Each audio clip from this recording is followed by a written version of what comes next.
You're listening to The Main Event with Zach Gelb and Chase Sr. on WHIP. Jason Veritek? With Johnny Damon and Trot. They're eating. So what? So what? We're sitting here dining on our guts over the Red Sox. And there, 3 members of the Red Sox are eating with gusto? Ironic. Ironic. Ted Williams would roll over in his freezer if he saw this.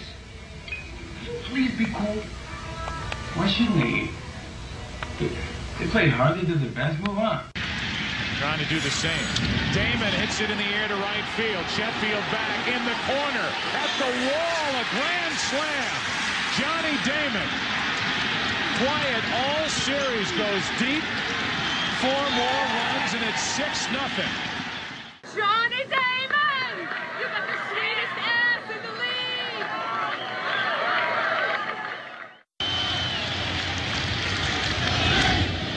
And that ball is ripped into right field. Walker is back at the wall.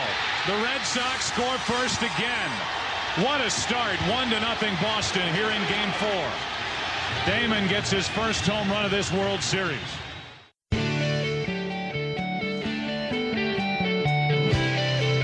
That's us, WHIP Radio here in Philadelphia. Great World Series action last night as the Royals tie up this series, and they'll go back to San Francisco all tied up at 1 apiece for a Friday game between the Giants and the Royals. They're calling it a team of consistency versus a team of destiny. But there's nothing better than a good baseball movie, and Fever Pitch, I think, is one of the all-time greats when you're evaluating baseball movies. And one man that lived through the actual real life of Fever Pitch was Johnny Damon, who won a World Series with the Red Sox back in 2004. Also got another one up against the Phillies in 2009 when he was a member of the Yankees. But he started his career with the Kansas City Royals, and with the Royals in the World Series, we figured we'd bring Johnny Damon on the show. Johnny, Zach, and Chase here in Philly. How are you?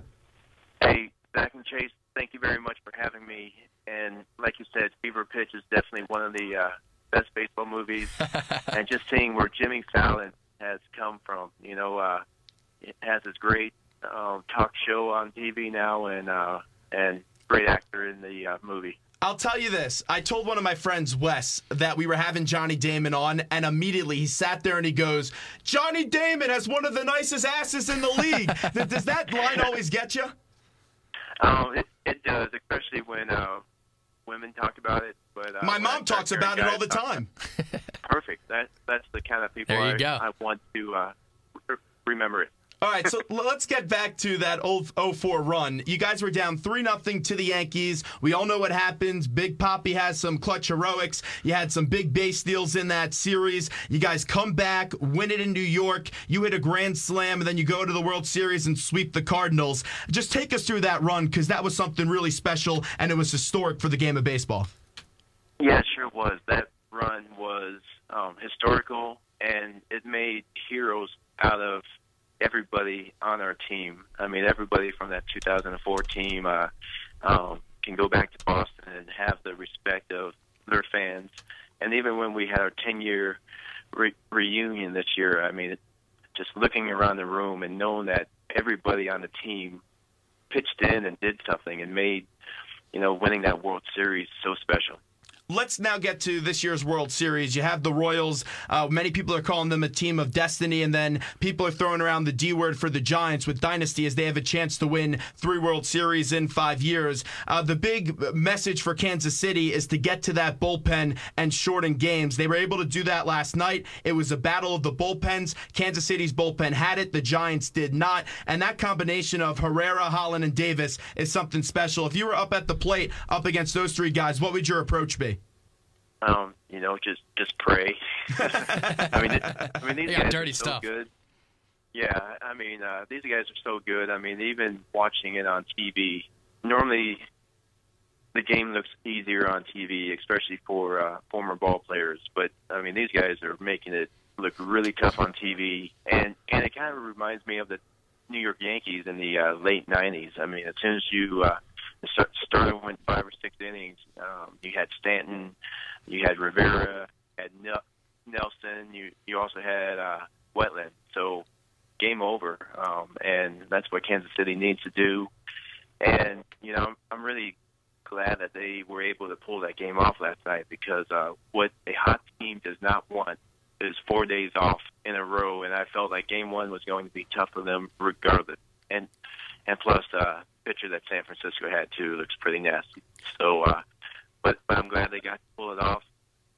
I think San Fran may have a better team, but I think the Royals aren't afraid to play with a deficit, and that's why I'm going with Kansas City. You know, my favorite team growing up, and I'm keeping my fingers crossed. Two-time World Series champion Johnny Damon joins us right now, WHIP Radio in Philadelphia. And Johnny, 10 of the last 11 World Series winners were victorious in Game 1, the exception being your 2009 Yankees. The Royals go down in Game 1, they come back and win Game 2. Take us back to 2009 when you lost Game 1 to Cliff Lee and the Phillies. Cliff Lee had a wonderful performance, and then you guys rebounded to win Game 2 and eventually win the 2009 World Series. Yeah, it seemed like Cliff Lee was the guy we did not want to face. He ended up winning 2 games against us that World Series. He actually ended up winning the first game ever at Yankee Stadium that year. It just seemed like he had our number. And but, you know, our bats were just hot, you know, with what Matsui was able to do and what I was able to contribute. It just was very special, and A.J. Burnett got hot at the right time. So I knew when we signed CC during the off season we had a strong chance, but A.J. Burnett was the guy who sealed the deal for us because we knew it was a matter of him getting hot, and Andy Pettitte was no slouch either. So it was a memorable World Series. The Phillies may have been very comparable to us or even slightly better, but we just happened to get the key hits. The Royals get back to the playoffs this year for the first time since 1985 when KC won the World Series back then. And this is a franchise that really struggled from 85 up until a couple of years ago. They've had a couple of really strong draft picks produce on the field. They have a strong front office, and Kauffman Stadium with the renovation that they did is one of the best hidden gems in all of baseball. And you talk about the Royals being your favorite team growing up. It's got to be great to see where they are right now, because this is a team that can continue in years moving forward. They can be a solid ball club. Absolutely. And Kauffman Stadium was always my favorite ballpark, and it still is today. I mean, it's, I don't know, 40 years old now, and it still looks brand new. But with this Royals team, they're accomplishing something that no team has done in Kansas City for the past 29 years. And, you know, the teams that I played on there, yes, we were a pretty good offensive team, but we didn't accomplish what we set out to do, and that was to produce a winner and get to the playoffs, get to the World Series. The team has done it. Yeah, they definitely have. And Johnny, when you were with those Yankees, they always have a guy, the Yankees, that have won a World Series. And you look at San Francisco, they have some guys on their rosters that have at least won a World Series or even 2. How much does that experience help in one of these long, rigorous series? Oh, it's a huge help. And, I mean, that's why, you know, San Fran is going for a dynasty right now. And these Kansas City Royals kids are trying to make a name for themselves and trying to put themselves on the map. But they are all hitting their primes about the same time, so they can be a very good team for a while. Yes, the Tigers are going to still be tough, but it seemed like the past couple postseasons, the Tigers have taken a step back. You know, I'm not sure that they can win the big one, and I'm sure they're going to try to revamp this year, but I think Kansas City is going to be strong for the next couple of years. Johnny Damon joins us, two-time World Series champion, began his career with the Royals, who are in the World Series now, all tied up at 1 apiece up against the Giants. That series heads back out west to San Francisco, and Johnny also played with the Boston and the Yankees, where he won those 2 World Series. And Johnny, when you were trying to come back in that 04 ALCS, which you guys eventually did, you still had to win 2 games in New York. This is a Royals team that has to go out on the road to San Francisco. Did you at all use that momentum from the fans in Boston during that run to go out there and help you guys win those 2 games in New York? Oh, absolutely. I mean, the fans in Boston were incredible during that. We put a lot of stress on them, no doubt. But it seemed like we felt like if we won our second game, we were going to win Game 6 with Schilling going, and we just felt confident. I mean, winning that first game was huge, but after that, we just felt like it's going to be ours for the taking. Johnny, these are 2 teams that it's just blatantly obvious that they love playing baseball. And as a baseball fan, it's great to see that product on the field. You look in the dugout from the camera shots, and everybody is just has a tight friendship. And you being around baseball for such a long time, you've probably been around locker rooms that are closer compared to others. And that 04 World Series team had a really close clubhouse. So did that 09 Yankees team. How important is it to have a team that is all buying into the same concept and they just enjoy playing baseball? Oh, it's so important, that team camaraderie. I mean, if you don't get a hit, well, the next guy coming up is going to say, I'm going to pick you up, or I'm going to make a defensive play to help win the ball game. So it seems like these guys have grown up together. They love each other, and they're chasing a dream right now. They're chasing a World Series championship, and not too many people get that opportunity, and it's right in front of them, and they can be the team this year that goes out and shocks the world.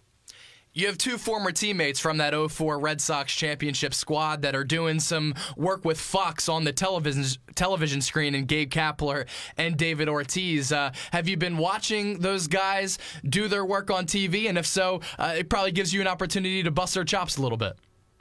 Yeah, it's great seeing those guys on TV. You have Big Pop, you got Gabe Kapler, Kevin Millar has been doing a great job. That's right, yeah. Kurt Schilling.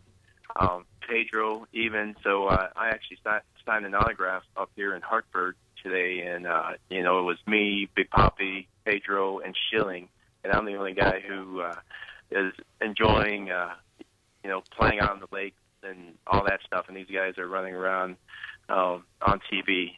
They definitely look a lot better than I do. They were better. They're talented too. Yeah, and I just thought that was funny.